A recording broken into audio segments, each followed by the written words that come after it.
الله أكبر الله أكبر الله أكبر لا إله إلا الله والله أكبر الله أكبر ولله الحمد. Alhamdulillah. Ya Allah, rindunya lah mau dengar takbir raya.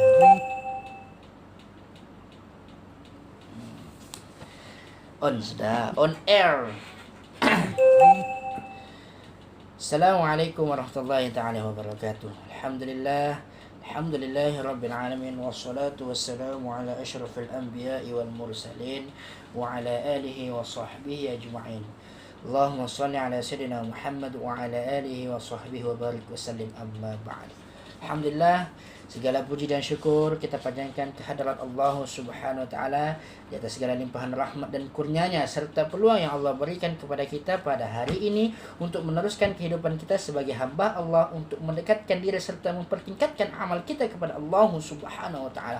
Panjang Ustaz cakap, laju Ustaz cakap seperti biasa, kan? Okey. Jadi pada minggu lepas Ustaz ada sampaikan kerja sedikit tentang fiqh syahadah anak-anak tahun 1 Seriti Al-Falah Kuna, kan? Tahun lepas Allah SWT. Minggu lepas fiqh syahadah tajuk yang kedua iaitu bila kita menyebut kalimah syahadah ataupun tuntutan selepas syahadah, kan? Okey, jadi anak-anak Ustaz yang kasih sekalian. Jadi 4 perkara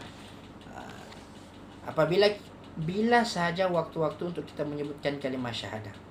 4 perkara. Okey.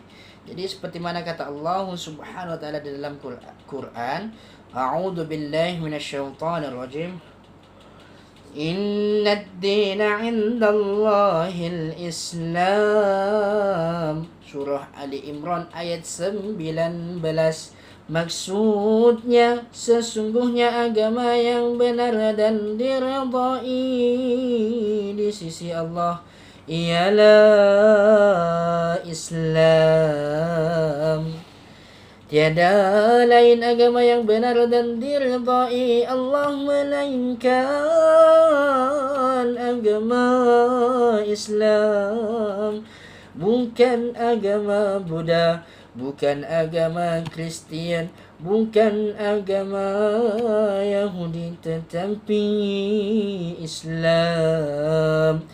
Anak-anak yang Ustaz kasih sekalian, selalu Ustaz tegur, kan? Ustaz selalu bagi tahu agama yang hanya diterima oleh Allah Subhanahu wa taala hanyalah satu, yaitu agama Islam. Agama yang dibawa oleh Rasulullah sallallahu alaihi wasallam sepanjang kehidupan baginda sehingga ke hari ini, yang mana diteruskan oleh pewaris-pewaris Nabi. Kita juga adalah pewaris Nabi bagi mereka yang mencintai dan menyayangi serta merindui Rasulullah sallallahu alaihi wasallam, pasti akan meneruskan dakwah Rasulullah sallallahu alaihi wasallam, yaitu menegakkan kebenaran kalimah syahadah asyhadu an la ilaha illallah wa asyhadu anna Muhammadar Rasulullah. Jadi anak-anak Ustaz saya kasih kan. Pada hari ini minggu lepas minta antum tulis 4 perkara tuntutan selepas syahadah, ataupun sebenarnya bila saja kita menyebutkan kalimah syahadah ni. Cuba fikir. Bila saja kita akan mengucapkan kalimah syahadah. Ustaz apa? Kami semasa bersunat. Itu yang lelaki. Hari tu Ustaz ada tanya. Pada tahun lepas, tahun 1 Syafi'i. Ustaz tanya, bila saja kita mengucap kalimah syahadah? Yang sudah sunat tu tahulah. Ustaz, waktu sunat. Betul. Ustaz tanya lagi, bila lagi selain daripada sunat? Yang sunat tu tidak termasuk daripada 4 waktu itu. Yang pertama sekali, ada yang hari tu cakap betul dan tepat. Dia cakap, Ustaz, ketika dalam solat. Ya, betul, tetapi kurang tepat sebenarnya. Ustaz tanya lagi, dalam solat bila masanya? Ada satu orang pelajar ni, dia bagi tahu Ustaz, ketika tahiyat dalam solat Ustaz. Benar. Cuba kita renungkan semula. Cuba kita ingat-ingat.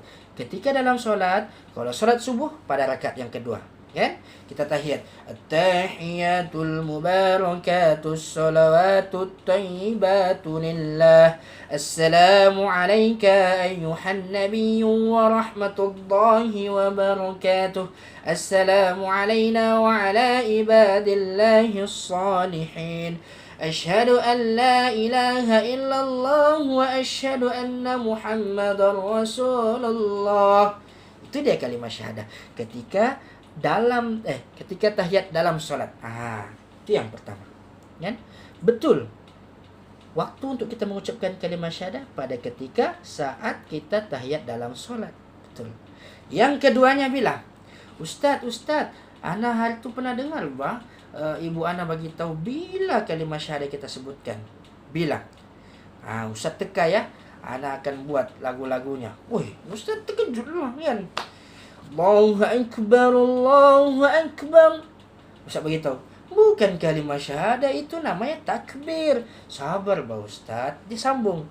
Allahu Akbar, Allahu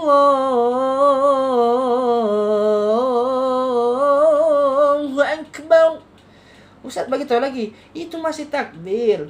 Dia dengan muka senyumnya dia cakap, Asyhadu an la ilaha illallah.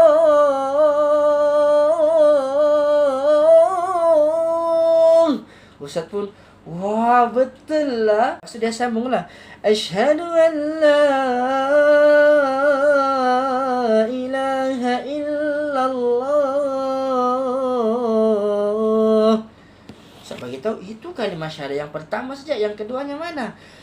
Dia sambung lagi. Asyhadu anna Muhammadar Rasulullah.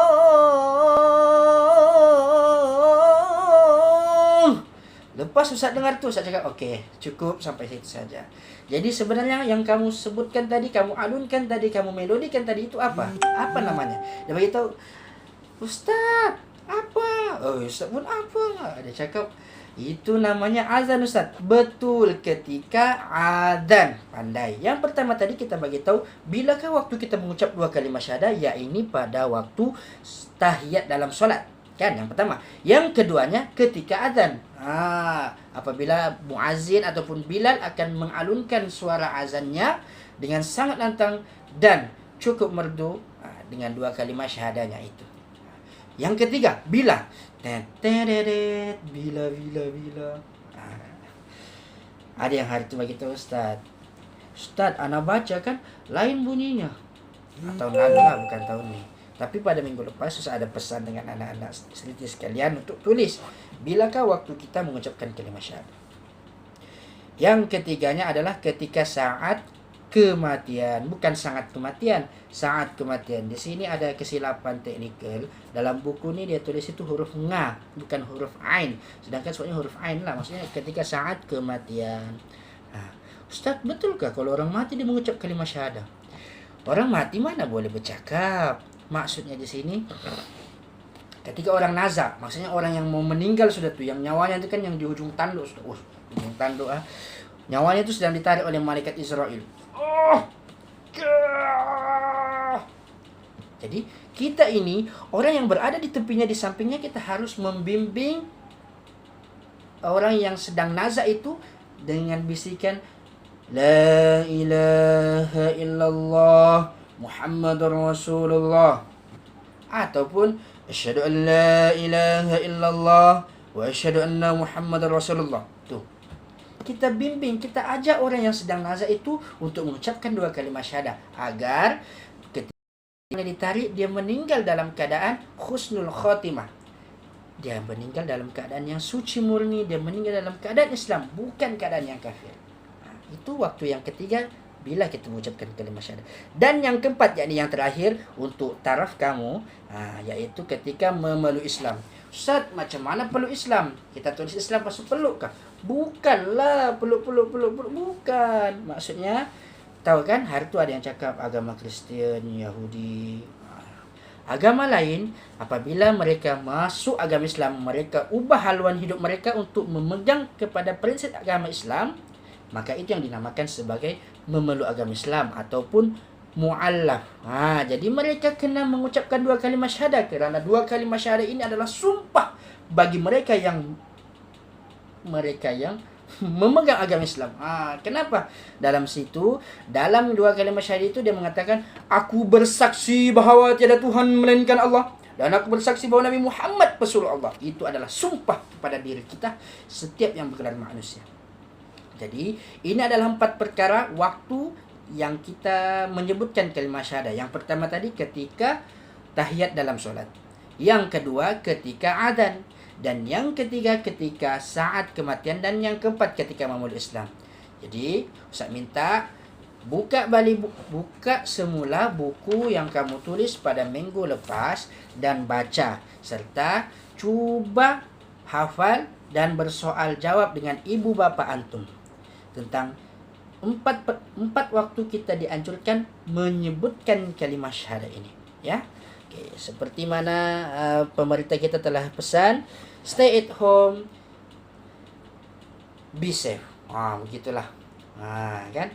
Jadi janganlah selalu keluar rumah. Kalau boleh elakkanlah keluar rumah, berjumpa dengan jiran-jiran pun janganlah dulu. Bukan kita sombong, bukan kita tidak mau berkawan, tetapi kita elakkan dulu bergaul dengan orang luar, agar kita berusaha untuk memutuskan rantaian jangkitan COVID-19 ini, ya. Jadi cukup sekadar sampai sini saja. Semoga apa yang saya sampaikan tadi antum dapat belajar serba sedikit, walaupun satu perkara, ya, insyaallah. Jadi assalamualaikum warahmatullahi taala wabarakatuh.